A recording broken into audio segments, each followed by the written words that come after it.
I think everyone is more than the worst thing they've ever done. Children are uniquely more than their worst act. Should minors who commit murder be sentenced to life without parole? This is a crucial question that the Supreme Court is going to be deciding tomorrow. But 38 states currently allow life without parole for minors who commit murder. But is it constitutional? Lost for Life is about juveniles who are serving life without parole in prison, all for first-degree murders. They're all guilty. And it explores questions regarding justice, redemption, forgiveness, and just second chances in these very dire and specific set of tragedies. Realize how devastating it is for the families of the criminals, that for the rest of their lives they suffer as much as the families of victims, not just from losing their sons or daughters to life in prison, but also having to live with the shame. Shame is huge. Is the word, really. It's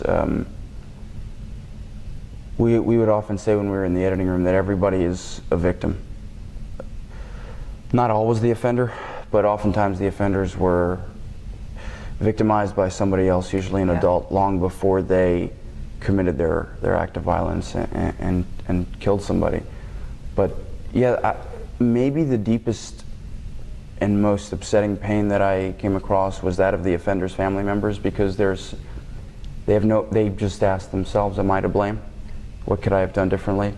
And I don't think that's something that anybody ever reconciles. If you raise a child who grows up to kill somebody before they're even 18, how do you get over that? You don't. You just have to live the rest of your life with that unbearably sick feeling in your stomach, frankly, and yet try and go on and still be there for your child. And everybody deals with it very differently. Some people help their kids move in the direction of taking ownership of what they've done. And then there are others who are in such deep denial that they do a tremendous disservice to their child by telling them, no, you're innocent, you're innocent. Yeah, we saw that too. When clearly we've got somebody who's been murdered, and you were the only one there and your fingerprints are everywhere. And you were on a videotape saying what you did. But what the families of the criminals don't get is sympathy.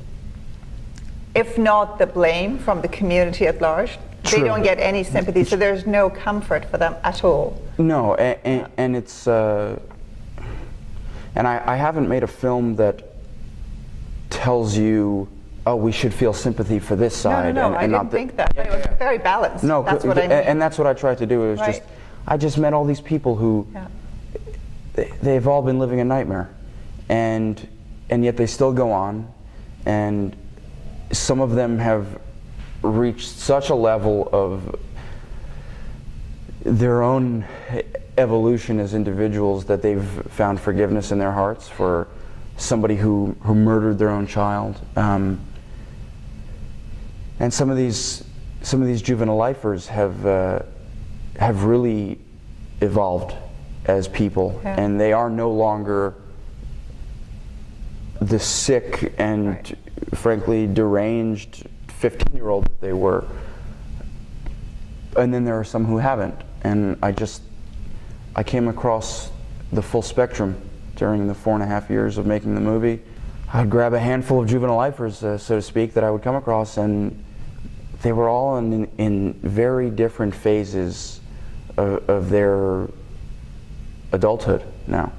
And it was interesting to see the way somebody who is 6 years into their sentence is coping and dealing with what they've done versus somebody who's 15 years versus somebody who's 20 years.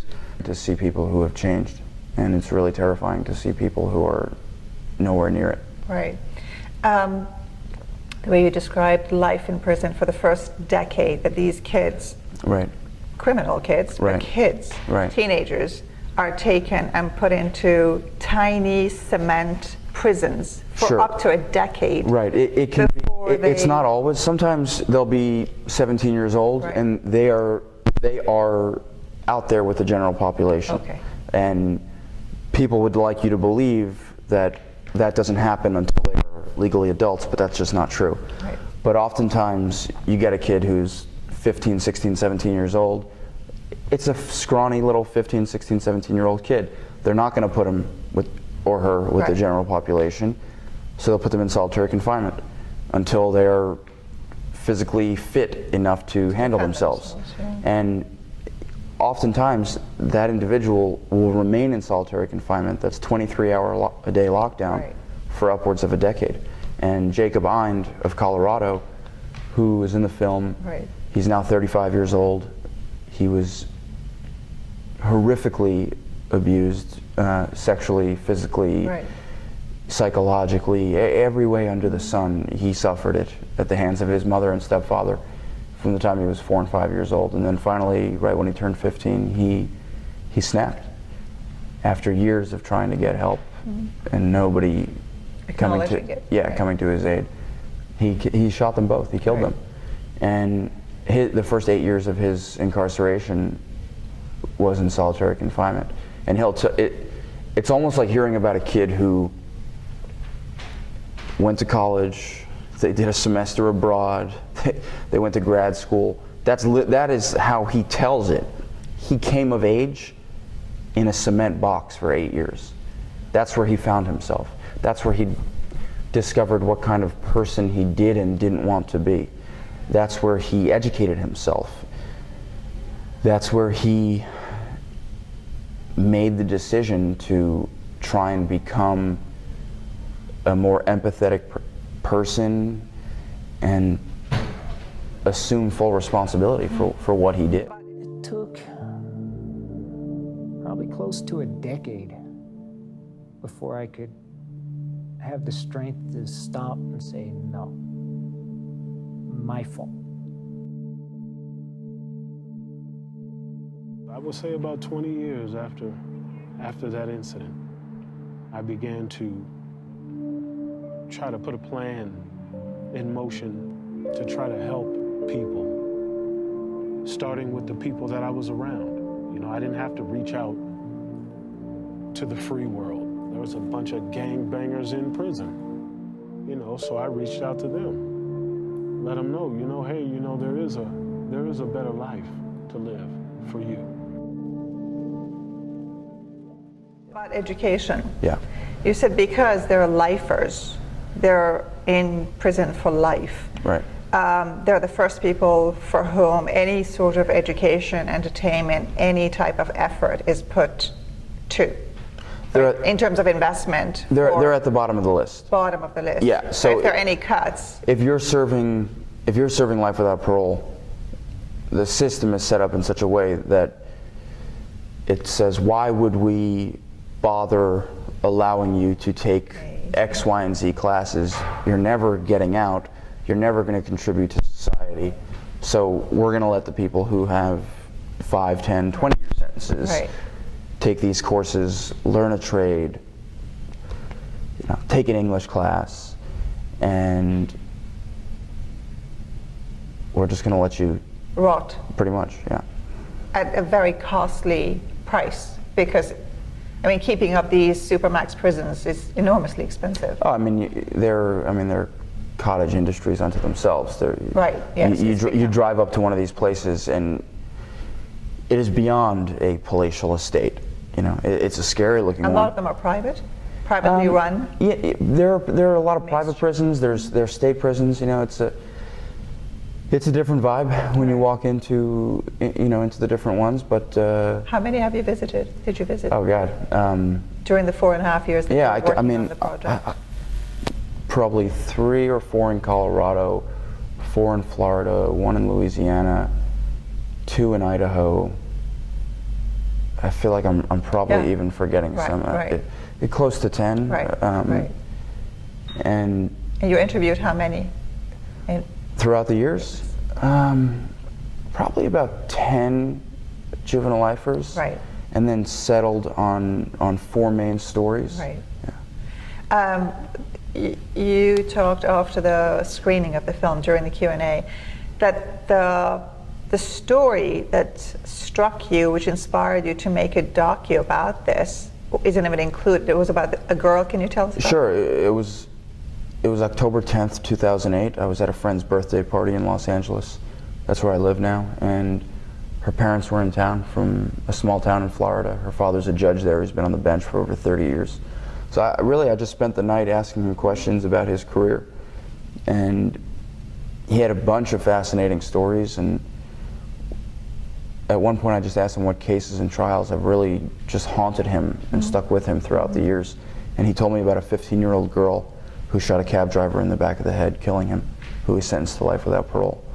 And I mean, of course, I was immediately struck by the crime. The thought of a 15-year-old girl doing something like that is unfathomable to me, or at least it was at that point. I've become far too familiar with how possible that actually is, sadly. But I then was just struck by the fact that I had never even had a moment of thought given to the notion of juvenile life without parole. I didn't know that was possible.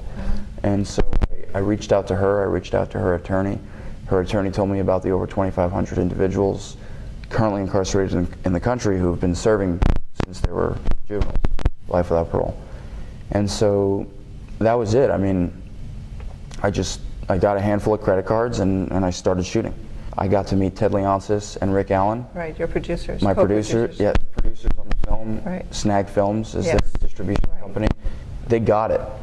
I had met with people before who you would think work for the kind of companies that exist to back a film like mine. Yeah. You know, a challenging, socially conscious documentary. It doesn't work though. No, I mean, I would meet, especially when it's this challenging. Totally, I'd meet with a junior level executive who would barely look me in the eye, give me 5 minutes of their time, and I was out the door. Just right over their heads. And I'd never hear from them again. To be able to sit down with Ted Leonsis and Rick Allen and Snag Films, they got it.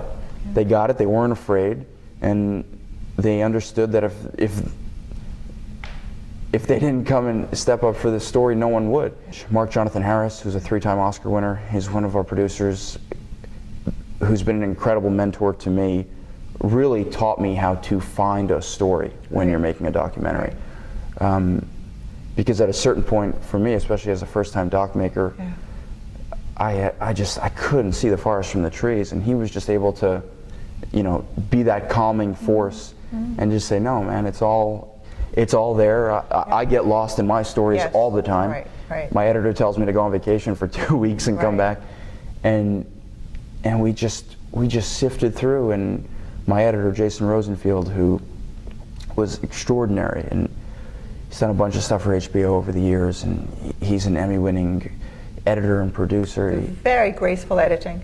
He is so extraordinary. It's very graceful, because I mean, you would imagine something like this to be sensationalized and dramatic, but it's not. I mean, that so graceful. I keep going back to the same idea, and that haunting, very elegant rhythm and temper makes it even more unsettling. Totally. Because the characters with whom you're dealing are just not quite there. I mean, they were not at some point in their lives. Sure. But that sense of calm is like, it's chilling. And that's so what if you expect to see something that's sensationalized, or if you're afraid to see the docu because it's going to freak you out, it won't be because it's over the top. It will be because it's just a powerful story told in a very even-handed, even-toned kind of way. Thank you, and I'll tell Jason you said that. Yeah, do please. Yeah. Hey, there is a better life to live for you. Would you forgive? My heart began to soften and have compassion, where I found myself crying and praying for this emptiness within themselves.